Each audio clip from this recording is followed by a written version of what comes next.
ನಮಸ್ಕಾರ ಎಲ್ರಿಗೂ. ಈ ದಿನ ನಾವು ಹೊಸಗನ್ನಡ ಛಂದಸ್ಸಿನಲ್ಲಿ ಮುಡಿ ಅಂದರೆ ಏನು ಅನ್ನೋ ವಿಚಾರವನ್ನು ಕುರಿತು ತಿಳ್ಕೊಳ್ಳೋಣ. ಪದ್ಯದ ಚರಣದಲ್ಲಿ ಕೊನೆಗೆ ನಿಂತು ಅದಕ್ಕೆ ಮುಡಿಯನ್ನು ಅಂದರೆ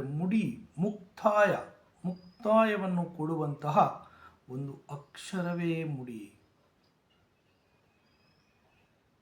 ಇದನ್ನು ನಾವು ಷಟ್ಪದಿಯಲ್ಲಿ ಕಾಣ್ತೇವೆ.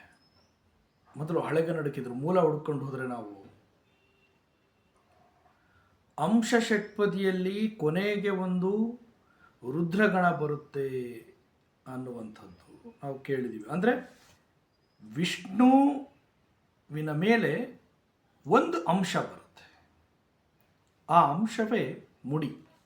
ಹಾಗೆ ಮಾತ್ರ ಷಟ್ಪದಿಯಲ್ಲಿ ನಾವು 3 ಮತ್ತು 6ನೇ ಸಾಲಿನ ಕೊನೆಯ ಅಕ್ಷರ ಲಘುವಾಗಿದ್ದರೂ ಗುರು ಎಂದು ಪರಿಗಣಿಸಬೇಕು ಅಂತ ಹೇಳಿ ತಿಳ್ಕೊಂಡಿದ್ವಿ. ಈ ಕಲ್ಪನೆಯೇ ಮುಂದೆ ಹೊಸಗನ್ನಡದಲ್ಲಿ ಮುಡಿಯಾಗಿ ಕಂಡುಬಂದಿದೆ. ಮುಡಿ ಅನ್ನೋ ಪದದ ಕ್ರಿಯಾರ್ಥವನ್ನು ನೋಡಿದ್ರೆ ಮುಕ್ತಾಯ, ಮುಗಿಪು ಅನ್ನುವಂಥ ಅರ್ಥ ಬರುತ್ತೆ. ಅಂದರೆ ಇದು ಚರಣಕ್ಕೆ ಮುಕ್ತಾಯವನ್ನು ಕೊಡ್ತದೆ ಅಂಥೇಳಿ. ಜೊತೆಗೆ ಇದು ನಾಮವಾಚಕವಾಗಿ ನೋಡಿದಾಗ ಗಂಟು, ಹೆಣಿಗೆ ಎಂಬ ಅರ್ಥ ಇದೆ. ಅಂದರೆ ಈ ಮುಡಿ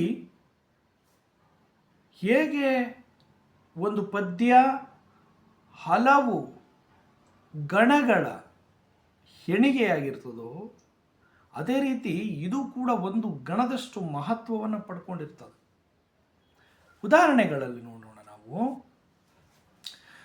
ತ್ರಿಮಾತ್ರಾಲಯದಲ್ಲಿ ನೋಡಿ, ಉದಾಹರಣೆ ನೋಡೋಣ. ಇದು 3 ಮಾತ್ರೆಗೆ ಅಷ್ಟು ಒಂದು ಸ್ಥಾನವನ್ನು ಪಡ್ಕೊಳ್ಳುತ್ತೆ ಅಂತ ಹೇಳಿ. ನಲ್ಲೆ ಮುಡಿದ ಮೊಲ್ಲೆ ಎರಡು ಇಲ್ಲೇ ನಿಲ್ಲಿರೆಂದಿತು, ಓರೆಗಣ್ಣಿನೊಂದು ಹೊರಳು ಹೋಗಬೇಡಿರೆಂದಿತು, ನಲ್ಲೆ ಮುಡಿದ ಮೊಲ್ಲೆ ಎರಡು ಇಲ್ಲೇ ನಿಲ್ಲಿರೆಂದಿತು. ನೋಡಿ, ಇಲ್ಲಿ ನಲ್ಲೆ ಮುಡಿದ ಮೊಲ್ಲೆ ಎರಡು ಇಲ್ಲೇ ನಿಲ್ಲಿರೆಂದಿತು ಅಂತಿದೆಯಲ್ಲ. ನಲ್ಲೆ ಮುಡಿದ ಮೊಲ್ಲೆ ಎರಡು ಇವೆಲ್ಲ 3 ಮಾತ್ರೆಯ ಒಂದು ಸ್ಥಾನದಲ್ಲಿ ಇರ್ತಕ್ಕಂಥ ಗಣಗಳು 3 ಮಾತ್ರ ಲಯದಲ್ಲಿ ಇದೆ. ಅದೇ ರೀತಿ ಇಲ್ಲಿ ತು ಎನ್ನುವ ಕೊನೆಯ ಅಕ್ಷರ ಬಂದಿದೆ ನೋಡಿ, ಅದು ಕೂಡ ಅಷ್ಟೇ ಮಹತ್ವವನ್ನು ಪಡ್ಕೊಳ್ಳುತ್ತೆ. ಅದೇ ರೀತಿ ಚತುರ್ಮಾತ್ರ ಲಯದಲ್ಲಿ ನೋಡಿ, ಚಿಮ್ಮುತ ನಿರಿಯನು ಬನದಲ್ಲಿ ಬಂದಳು ಬಿಂಕದ ಸಿಂಗಾರಿ, ಹೊಮ್ಮಿದ ಹಸುರಲಿ ಮೆರೆಯಿತು ಹಕ್ಕಿ ಕೊರಲಿನ ದನಿದೋರಿ. ಇಲ್ಲಿ ರೀ ಅನ್ನೋ ಅಕ್ಷರ ಇದೆಯಲ್ಲ, ಅದು ಚತುರ್ಮಾತ್ರಾಲಯದಲ್ಲಿ ಆ 4 ಮಾತ್ರೆಗಳಷ್ಟು ಮಹತ್ವವನ್ನು ಪಡ್ಕೊಳ್ಳುತ್ತೆ ಅಂಥೇಳಿ. ಇಲ್ಲೊಂದು ತಪ್ಪಾಗಿದೆ, ಮೇರೆಯಿತು ಅಂತಿದೆ, ಅಲ್ಲ, ಅದು ಮೇರೆ. ಹೊಮ್ಮಿದ ಹಸುರಲಿ ಮೇರೆಯಿತು, ಅದು ಮೇರೆತು ಆಗಿದೆ. ಹೊಮ್ಮಿದ ಹಸುರಲಿ ಮೆರೆಯಿತು ಹಕ್ಕಿ ಕೊರಳಿನ ದನಿದೋರಿ ಅಂತ, ಅದು ತಪ್ಪಾಗಿದೆ, ಸರಿಪಡಿಸ್ಕೊಳ್ಳಿ. ಈ ಮುಡಿಯನ್ನು ಕುರಿತು ನಮಗೆ ಪ್ರಸ್ತಾಪವನ್ನು ಮಾಡಿದವರು, ಹೇಳಿದವರು ಯಾರು ಅಂದರೆ ತೀನಂ ಶ್ರೀಕಂಠಯ್ಯನವರು. ಹೊಸಗನ್ನಡ ಛಂದಸ್ಸಿನ ಹಲವಾರು ಪರಿಭಾಷೆಗಳನ್ನು ಹೇಳಿದವರೇ ತೀನಂ ಶ್ರೀಕಂಠಯ್ಯನವರು. ಇಮ್ಮುಡಿ ಎನ್ನುವಂತಹದ್ದನ್ನು ವೆಂಕಟಾಚಲ ಶಾಸ್ತ್ರಿ ಅವರು ಹೇಳ್ತಾರೆ. ಮುಡಿಯಲ್ಲಿ ಇಮ್ಮುಡಿಯೂ ಇದೆ. ಇಮ್ಮಡಿ ಬೇರೆ, ಇಮ್ಮುಡಿ ಬೇರೆ. ಈ ಇಮ್ಮುಡಿ ಅಂದರೆ ಏನಂದರೆ, ಪದ್ಯದ ಚರಣಾಂತ್ಯದಲ್ಲಿ ಹಾಗೂ ಚರಣದ ಮಧ್ಯದಲ್ಲಿ ಒಂದು ಬಿಡಿ ಅಕ್ಷರದ ಪ್ರತಿಯಾಗಿ 2 ಲಘು ಅಕ್ಷರಗಳು ಬರ್ತವೆ. ಬಂದು ಇವು ಆ ಚರಣಕ್ಕೆ ಮುಕ್ತಾಯವನ್ನು ತಂದುಕೊಡ್ತಕ್ಕಂಥವಾಗಿದ್ದಾವೆ.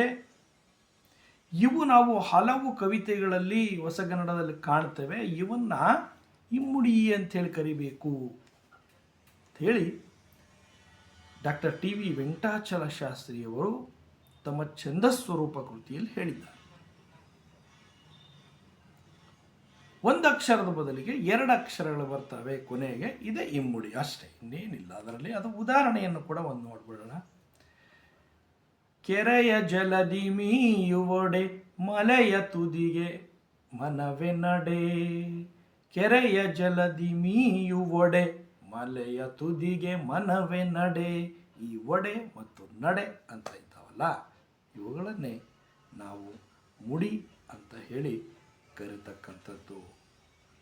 ಇಲ್ಲಿ ನಾವು ಒಂದು ಅರ್ಥೈಸ್ಕೊಳ್ಬೇಕು, ಪದ್ಯದ ಚರಣದ ಕೊನೆಗೆ ಮುಡಿ ಬರುತ್ತೆ ಅನ್ನುವಂಥದ್ದು ಜೊತೆಗೆ ಪ್ರತಿ ಸಾಲಿನಲ್ಲೂ ಕೂಡ ಮುಡಿ ಬಂದಿರತಕ್ಕಂಥದ್ದನ್ನು ನಾವು ಕಾಣ್ತೇವೆ. ಇಷ್ಟು ಹೇಳ್ತಾ ಮುಡಿಯ ಬಗ್ಗೆ ಕಿರಿಯ ಮಾಹಿತಿಯನ್ನು ನೀಡಿದ್ದೇನೆ. ಧನ್ಯವಾದಗಳು.